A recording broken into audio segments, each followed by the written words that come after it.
It's the year 1975, and George Foreman, who was once the most feared heavyweight on the planet, is no longer the same man he was 12 months ago, after his devastating knockout defeat by Muhammad Ali in one of the most iconic heavyweight fights in history, the Rumble in the Jungle.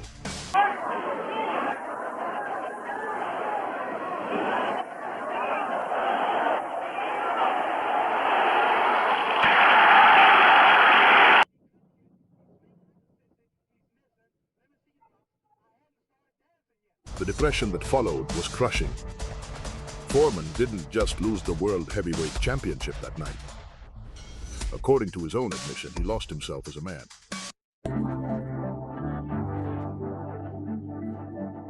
But now, with his confidence at rock bottom and his reputation in urgent need of rebuilding, Foreman came up with one of the strangest ideas in boxing history.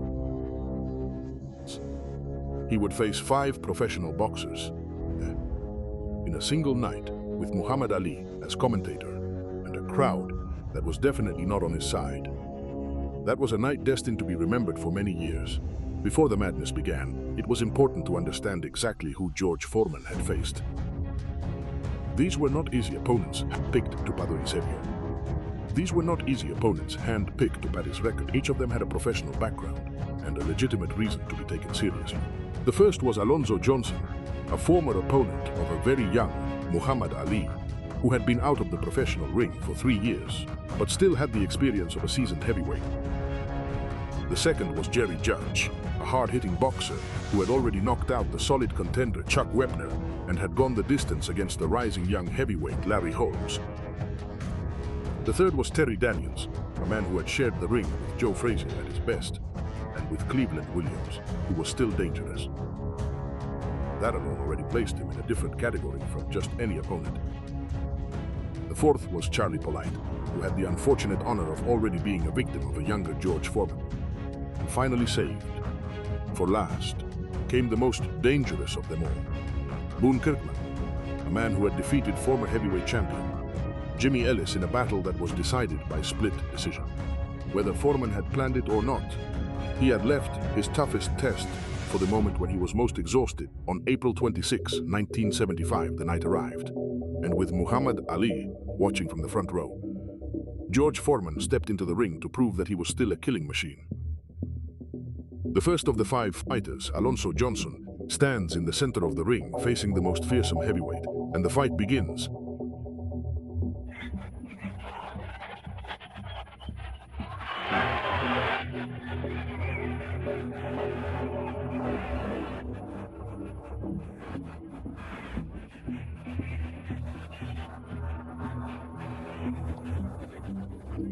Surprised by how well he moved, he was almost unrecognizable compared to the flat-footed destroyer the world had come to fear.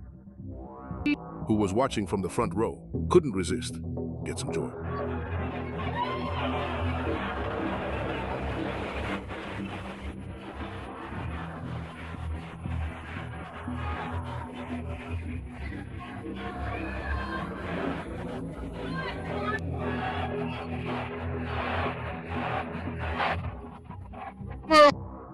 After getting up slowly, Johnson soon found himself on the canvas again.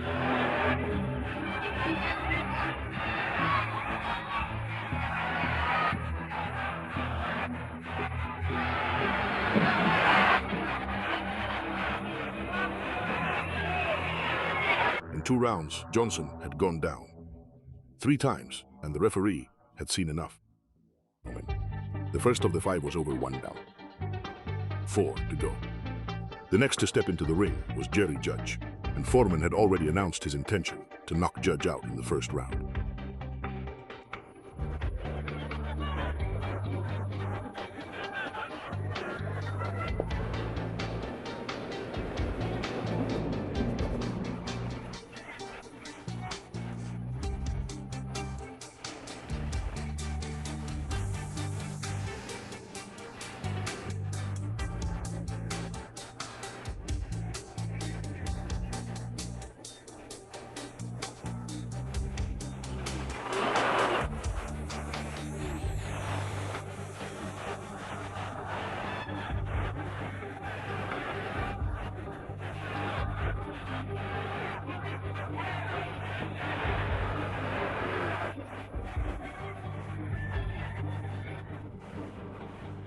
Judge forced Foreman to earn every inch of space.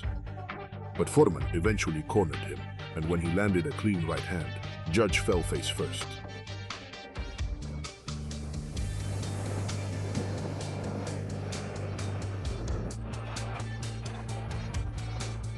He got up before the count was over. But the fight was slipping away from him quickly, and when Foreman rushed at him again in the second round, the referee stepped in and stopped the fight.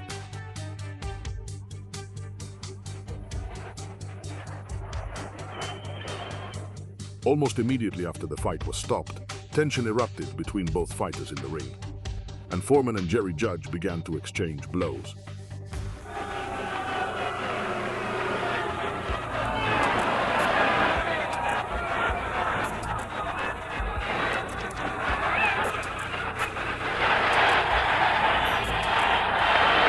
Once both fighters were separated and tempers finally cooled down, Terry Daniels entered the scene as the next opponent, and the third fight of the night was about to begin.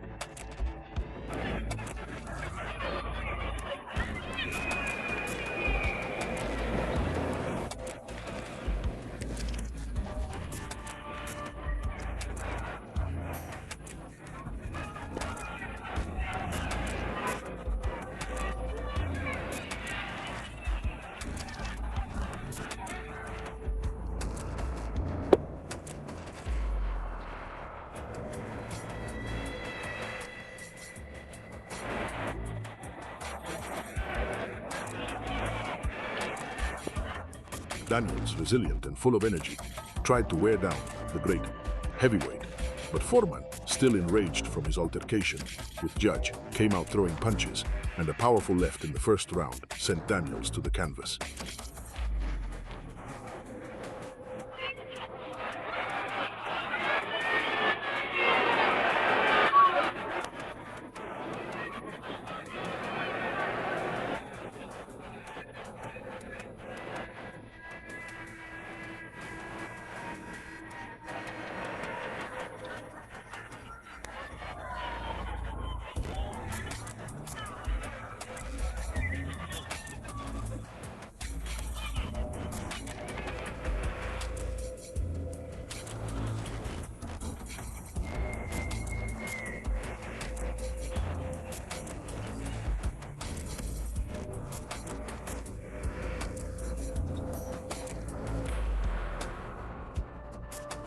Foreman controversially stops the fight, and this highly debated decision immediately triggers another brawl, the second of the night.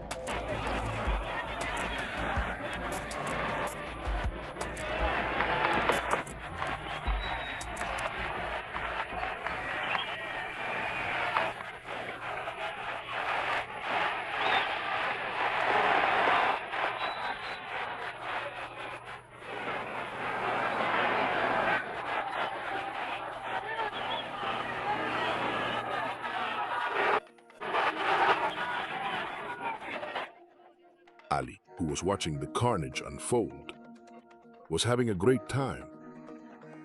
Charlie Polite was the fourth to step into the ring, and by then the signs of fatigue in Foreman were impossible to ignore.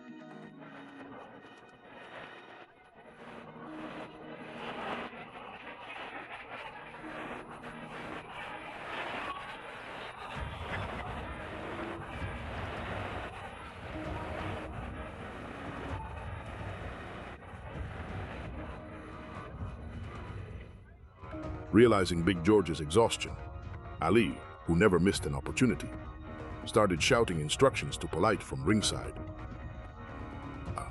And for a few extraordinary moments, Polite listened to him.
Despite fighting with shaky legs and sending Polite to the canvas in the third round, Foreman held on easily until the final bell.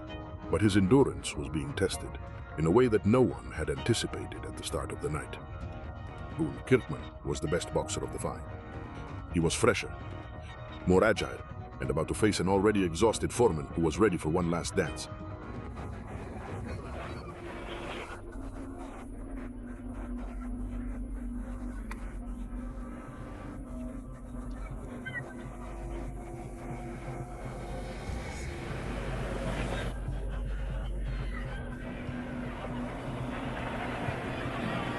Exhausted with heavy and moving only out of pride and fury, Foreman draws on his last reserves of strength and finds something within himself. Something raw and wild that many believe was never seen again.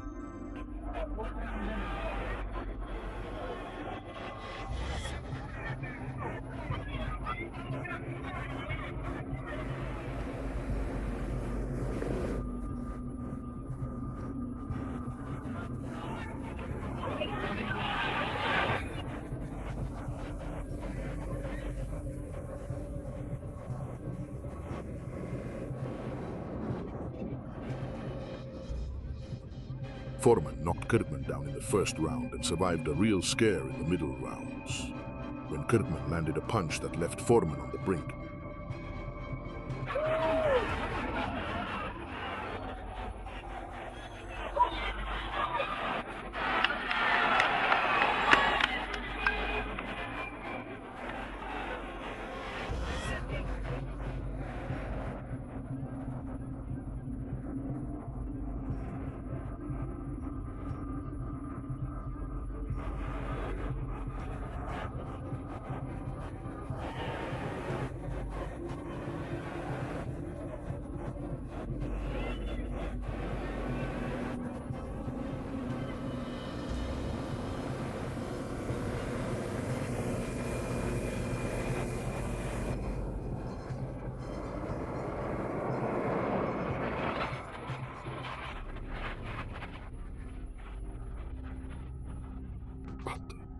As the fight entered its final rounds, Foreman threw everything he had left at the man in front of him until he staggered around the ring trying to survive.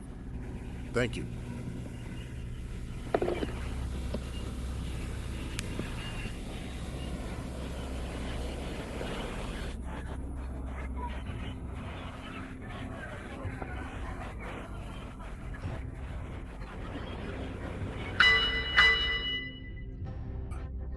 After reaching the final bell, George Foreman had achieved the unthinkable.